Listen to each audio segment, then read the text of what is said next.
최근 미국에서는 명문 하버드 대학이 백인에 비해서 여러 가지로 월등하게 우수한 아시안계 입학 지원자들을 탈락시키고 백인들의 합격률을 높임으로써 아시안계 입학 차별을 자행해서 법의 심판대에 오르게 됐다.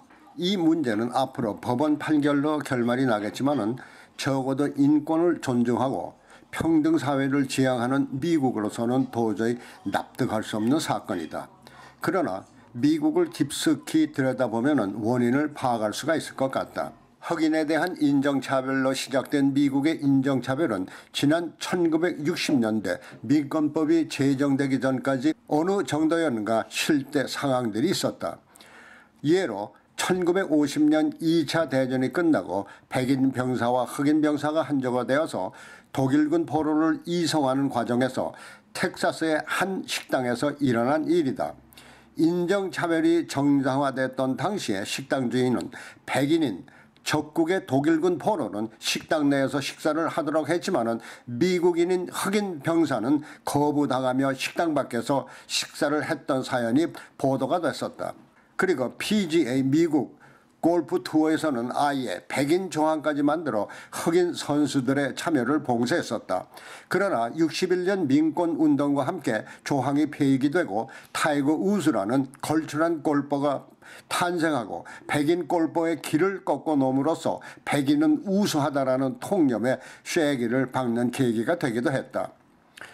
흑인으로부터 시작된 미국의 인종차별은 1960년대 이후 법적으로는 차별을 금지하고 있지만 오히려 흑인은 물론 백인이 아닌 아시안 등 타 민족에 대한 음성적 차별은 늘어나면서 이번 하버드 대학의 아시안계 입학 차별 같은 사건을 불러일으켰다고 할 수 있다.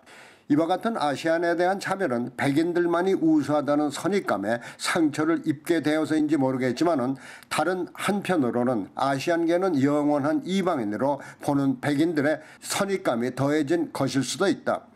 그와 같은 선입감은 일본이 진주만을 공격하며 미국이 2차 대전에 참여하게 되었을 때 미국 내 일본계 미국인들은 모두 일본과 내통할 것을 염려해서 집단 수용소에 수용하며 감시했던 것과는 달리 일본과 동맹국인 적국의 독일계 미국인들은 한편으로 간주한 것만 봐도 미국인들의 아시안에 대한 이질감을 알 수가 있다.